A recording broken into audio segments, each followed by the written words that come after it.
All right, we're live in one stream. We are now Ooh. live in two streams.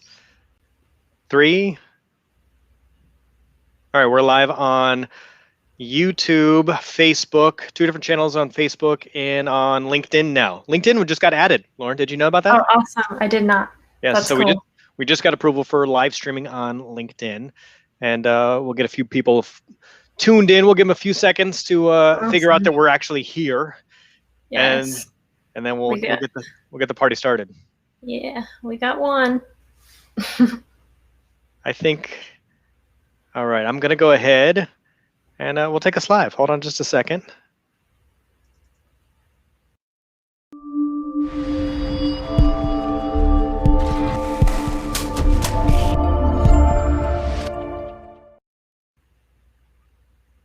Awesome. All right, guys. Hi, welcome to the Sales Grammar Podcast, where we talk about all things sales and leadership. I am your host, Lauren Hatfield. And I am Sundance Brennan, 20 years in the sales business and best-selling author of The Art of Sales Foo. Happy to see everyone. Woo! Yes, awesome. Welcome. Today's podcast, we're going to be talking about what is a manager versus a leader.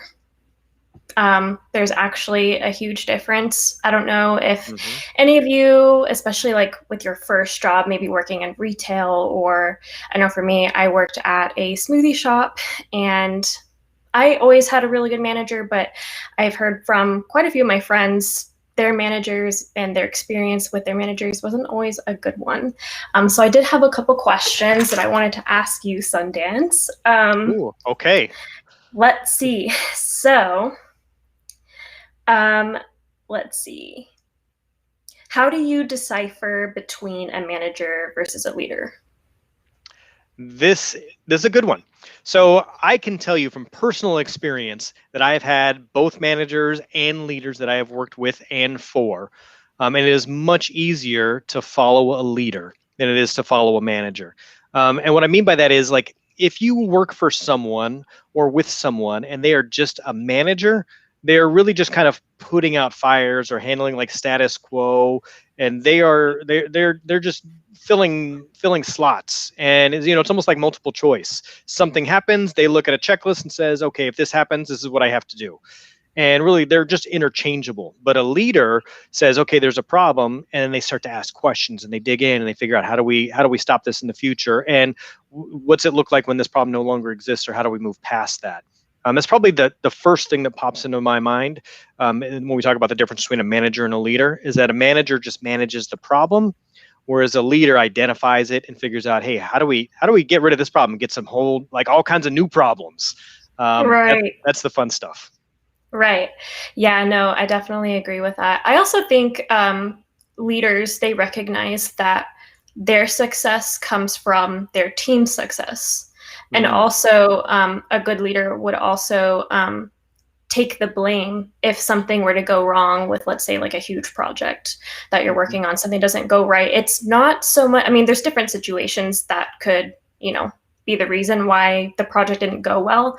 But a lot of it actually does stem up to, the leader of the team. And a good leader will recognize, hey, this is my fault. I didn't check on my teammate to make sure, like, hey, are they doing okay personally? Are they doing okay professionally? Do they need help? Is something going on? Do they not understand something? Like, it just stems back to leadership. And so I feel like a good leader would recognize that and say, okay, this is my fault. And they will let their boss know or their leader know, hey, like, we'll get this taken care of. We'll get to the bottom of it. Let's see. So my next question would be, have you ever been in a situation where you had, where you had someone at a job that was in leadership but didn't know how to lead? Like, did you personally experience that? Oh, 100%. In fact, I'm not going to put anybody else on blast except for myself. I will put myself on blast for this question here, because maybe 15 years ago, I was, well on my way to a spectacular middle management career with, no idea what true leadership was. Like, I was in a company that had 2,000 sales reps in a call center of 200 plus. And my idea of success was maybe, running a small sales team of 12 to 14, 15 people, something like that. But I didn't know how to do it. and I was like 100%. I was just a manager. I didn't Wow. understand, what the difference was, Yeah. and probably the moment I figured out there was a difference was the moment I figured out that it wasn't all about me. Right. And something you said just a second ago really kind of hit home for me. You said it, we are helping other people define their success and helping them figure out like how to be better. And when I was a manager, it wasn't about them. It was about Hmm. me. Like I had Hmm. goals and I had, quotas to hit and I had a bunch of, metrics that I had to hit. And I didn't understand why nobody else wanted to hit these goals too. And the moment I turned from a manager to a leader was the moment I realized that it wasn't my success, it was theirs. And so I had to figure Right. out what their goals were and what was important to them. And that really made the difference for me. So I've been on both ends of this personally and professionally. 100%. Right. Hey, it takes a real leader to recognize that. For Ah, sure. For sure. Awesome. Yeah, I definitely I love that. That's super inspiring. I also I personally think like it's really good for a leader to, and I think I've mentioned this already, but I'll touch base on it just a little bit more. I think it's super important for like in terms of sales, for a leader to actually be able to learn about their teammates' personal lives, getting to know their background, like who their friends are, who their family are, what are their interests, what are their hobbies. I don't know, do they like to sing? Do they have the dance recital that's coming up? Like I think it might be small to some people. Like why would a leader need to know about that? But I think it's super important. I've had managers that took interest in all of my hobbies, and it just made our work relationship a lot more fun. I felt like I could talk to them about anything, and I think it actually made our team and the projects that we worked on more successful because kind of like what I said earlier, like when a project goes bad and it's kind of it leads up to the leader and like they need to kind of figure out like what's going on mhm. with their teammates. I think like that didn't really happen with me and my manager because I felt okay talking to that person and saying, "Hey, I don't understand what it is that you're wanting me to do. I don't understand like how to do this specific task." So I think that really kind of brought, I guess, lack for a better term, failure like down to a minimum as far as projects go. But you think definitely, like it sounds like you worked harder voluntarily for a stronger leader. I mean, is that safe to Right. say? You did. Oh yeah. Now, Oh here's a yeah. weird thing. Did you feel better working harder, or did you feel somehow like you got taken advantage of and somehow like the company got more work out of you, or like afterwards, how did you feel? And was there a difference? I don't know. For me, because everyone's different, but for me, like I said, because I had that relationship, I felt great. I was like, cool, let's get this done. I was more productive. I was happier at work. Versus I have been in a work environment where my manager was not a nice person and definitely Hmm. took advantage of. I'm a more soft-spoken, laid-back person. I feel, for the most part. And yeah, I've had a manager that definitely took advantage of that, and it made me sluggish. I didn't get even a good night's rest. It's funny how like work will just kind of find itself leaking into your personal life, and you don't even realize it. You're a little bit more depressed. You may not be a depressed person, but you definitely like have those feelings of depression. Can't sleep. You sometimes, for me, like I don't eat whenever I don't feel my best. Right. Yeah, and I just didn't So really want to show up to work. toxic leadership can lead to like real like you didn't feel as good about yourself as maybe a more positive a leader would have impacted you as. Right. It's weird how that relationship with work can impact the rest of your life, Mhm. Oh which leads yeah. us back to what you were saying earlier. A good leader will figure out what's going on in the rest of your life. And now it's some people are more comfortable sharing that stuff. So I always want to Yeah. put that out there that share as much or as little as you want to or you're as comfortable Yeah. with. But I For think it's sure. definitely important to get to know the people that we work with on a regular basis. And It's not all about work. Like I'm For one of the rare sure. individuals, like I identify with work. So my hobby is writing. So you see like the blackboard behind me, like I got on a whim. I was like, man, I need to write this, like this blog post, this article out. And so I just hashed out this, it took me, 10, 15 minutes or something. And you'll Right. see this like on the blog post. But I just felt like, man, I got to get this out real quick. And that's what I do for fun. I don't have an outside hobby. Like I don't play, Mhm. pickleball or, or, Right. or anything else. But a lot of people have an outside, activity. They sing, or they, kayak, or they, there's all these other activities that people do. And I think Mhm. it's important to remember that a lot of times work is just justify, the means to an end. Like Yeah. work is a necessary evil for a lot of people so that they can go live the life that they really want to live. Right. If Right. like living their best life is not working, 40 hours a week for me or with me. But it's what they get to do outside of work. So if I can help facilitate that, and I think the leadership is helping to facilitate that, make them feel successful at the office so that they can accomplish all the other things they want to do outside of the office. And whether or not they share those with me is up to them. But I think it's definitely important to Right. make sure that people are satisfied outside of the office.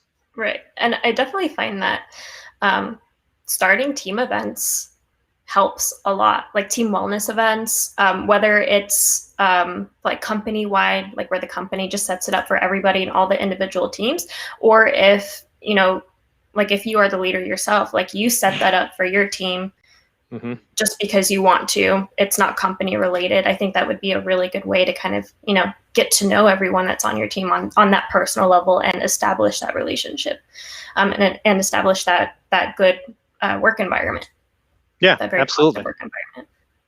Okay. Um, What yeah, else is on your agenda there? let's see.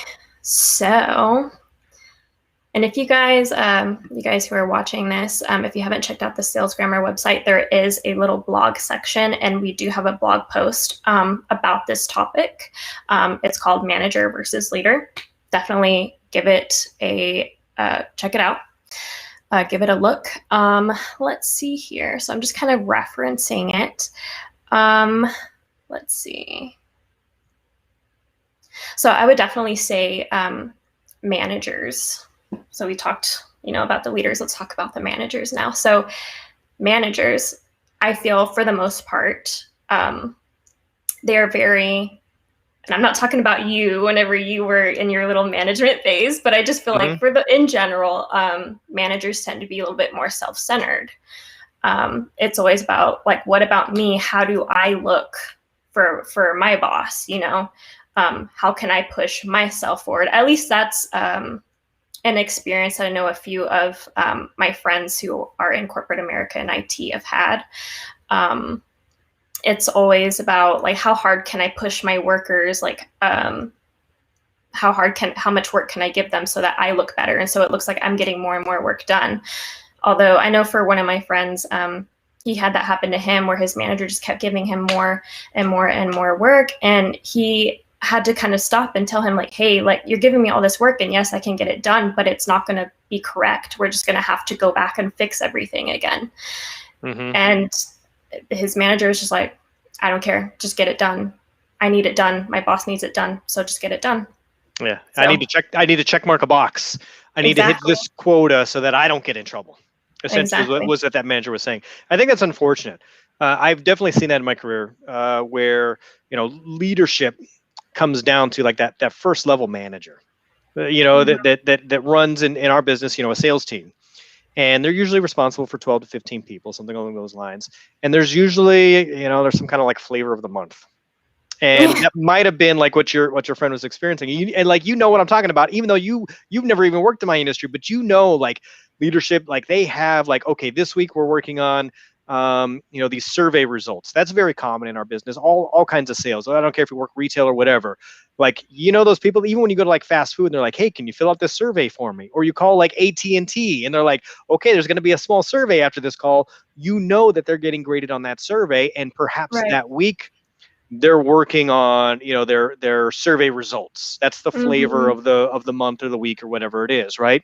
Yep. And so their line level boss is probably just like, you need to get five more survey results. I don't care how you do it. And next thing you know, it's a 2-second phone call and you're saying, well, can you fill out a survey? And where it doesn't necessarily make sense. Or, in some cases you even get, you encourage bad behavior because you're just trying to check mark a box. I wish that I could say that I haven't seen people make fake phone calls or appointments, or gotten somebody to fill out a survey that shouldn't have, just to check mark a box or to satisfy some requirement. And that doesn't do the employer any good, because then they're not getting accurate results, they're not getting accurate feedback or data, so that they can grow their business. On a side note, is it data or data? Data. Okay. All right. I'll go with data too. I had to think about that one. It's like, potato, right? Yeah. Yeah, no. And quite honestly, like, I will admit, and I wasn't even a leader at this time or in any leadership position. I was just a regular employee, but I worked a job where we had to get a certain amount of phone calls out, and we had to log every single phone call that we did. And there would be times where I knew this person wasn't going to answer, or it just didn't make sense to call them at that specific time because they said either not to call them, or they're out of town, and to call them maybe a few months later. I would just dial their number, let it ring twice, and hang up. And so I could just write it down. And I felt bad that I did that. But my manager at the time was just like, you have to get it done. Like, I mean, my job was at stake. So I was like, what do I do? Do I, just kind of, I can stretch the truth just a little bit. I did call them. I hung up, but I did call them. So managers end up encouraging people to do the wrong behavior versus a leader who would have identified that situation in a whole different manner. Yeah. And this is kind of a key here, and we didn't talk about this, but I think that managers will solve problems that have been like solved for before, and they've got a prescribed set of solutions. If somebody didn't make enough dials, they say, go make more dials. Let's give you a call block. You don't do anything else until you make enough dials. So that's it. They have a set prescription of things that they do in order to meet those goals, whereas leaders will problem solve. So there's a subtle difference there between solving a problem and problem solving. And the problem solvers will ask questions about the problem and figure out, well, are we looking at the symptom here, or what can we do to avoid this problem altogether, not just solve for it? Let's avoid it. And that's a big difference there. I've got one more question for you. Yeah. So I know that this subject is something that you're interested in. You seem very passionate about it. It was actually your idea for this topic today, which I love. But my question to you is why? What has drawn you to, be inspired by leadership, which obviously you are, and you want to grow and be a better leader as well. So what is it that draws you towards that? What excites you about leadership? I know, so my parents were both in IT. And it kind of started with them pushing me to be in the STEM Academy, to follow in their footsteps and be in IT as well. I ended up doing this program called Merit America. And to join it, you had to have, some form of IT experience, which I did, but not enough to be able to join that program. But I know back in the past, starting, I think, a year after high school, I did I attended a leadership seminar, and I even did different multi-level marketing things, and they would promote leadership. They promoted reading different books on leadership and sales, and I started breaking sales records, and I've been internationally recognized for sales, and also just the different leadership skills that I've displayed. So not only, that huge recognition kind of sparked that fire, but also back to the Merit America situation. I didn't have enough IT experience, but they were like, hey, we like that you have all this leadership background. That's not something that you come across often in the IT world. So we want to go ahead and invite you into the program. So that's kind of what really sparked it, was, hey, this is a skill that not a lot of people have. And feel free to correct me on this, but I feel like it's not something you can learn either. You can learn to a certain degree, but I've been told that it's something you kind of are naturally born with, I guess. I don't know. I don't know how true that is though, because I feel like anybody could learn to be a leader, you know? I feel like there's natural leaders who have some charisma, but Yeah. I strongly believe like there are leadership traits and skills that you can learn, and you were exposed to some and you picked it up faster than others. But I definitely believe that there's a lot of folks who, if they show an interest, like they could learn it. For sure. Yeah. I think it's probably a blend of both of those things. Yeah. I think personality helps a lot as well. I tend to be more soft-spoken and quiet, but when needed, I can definitely, pick it up and be like, hey, let's get this stuff done, That whole nature versus nurture conversation, that will be an interesting one to have. We could have a whole 20-minute conversation about that. Heck yeah. No, let's do it. All right. I guess like one last point I kind of wanted to throw out there on this is I noticed that managers, and again, based on my experience and based on, other people that I've talked to and stories that I've read online and just research done, managers tend to point out the negatives about someone versus a leader, they always throw out something positive. And if there is something negative that needs to be addressed, they address it in a professional and uplifting way, followed with that positive attribute that that leader loves about their employee or their teammate. So yeah, I would say that's definitely a huge difference between the two as well. Yeah, I've definitely seen some managers, and I've even left companies because some people who were in leadership positions spoke down to other managers or subordinates, that sort of thing, and were pointed out and critiqued, and not just critiqued, but really put somebody on the spot, put them on blast in front of everybody, and I'm not a big fan of that, right? So I will praise in public, and I think it's very important to critique in private. And even when you do that, there's when you're doing one-on-one coaching, I think it's really important to offer what we call like the benefit sandwich or the praise sandwich, which is, hey, I think that you do this really well. Here's one thing I could point out, if anything, and then end with something positive. And then that'll just enhance the fact that you already do X, Y, Z. And so you've done that. And it also helps if you ask permission to critique. So if I could, are you open to, a couple of pointers here? And invariably, everybody says yes. So Nett, you've been in the business for 20 years. Like, even if you haven't, like, what feedback do you have for me? And it's just something different when somebody says, yes, I encourage that, I want that feedback, versus just being told, what you're doing wrong. For sure. And that just makes it much easier for someone to adapt because they've gotten new information. For sure. And I think that's true even with the leader themselves. A leader should be able to take feedback from their teammates as well, because leaders are still growing. They're not perfect. They're also human.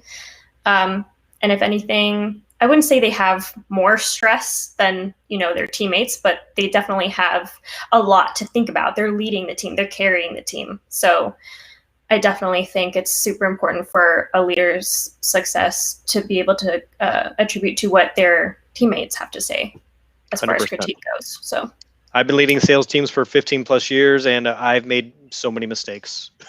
That's how you learn from them. Yeah, that's how you learn. You have to make mistakes. This has been fun. Yeah, no, I enjoyed this. Like I said, this is like one of my favorite topics ever. I love this. So we're going to go ahead and close the podcast with the quote of the day. And the quote is, let me pull it up. It is by Frank Sinatra. And the quote is, "The best revenge is massive success." I love it. I think it kind of goes with the topic just because, you have those managers that, talk down to you. They, want to look better than you. They don't care about you. They just, like Sundan said, you just want to get the boxes checked off for their boss. And I feel like it's great when someone is able to come out of that situation and become a real leader and learn from the mistakes that their really bad manager made, and they become successful, and they recognize that their success comes from all their teammates that they're leading. Take something bad, a bad experience, and turn it into something good. I love it. Awesome. So we'll see everybody next week. Yes. So our next episode is going to be at around 7:15-ish on July 3rd. And yeah, don't forget, please visit the website. It's www.salesgrammar.com. All right. Well, until then, we'll see you later. Thank you, guys.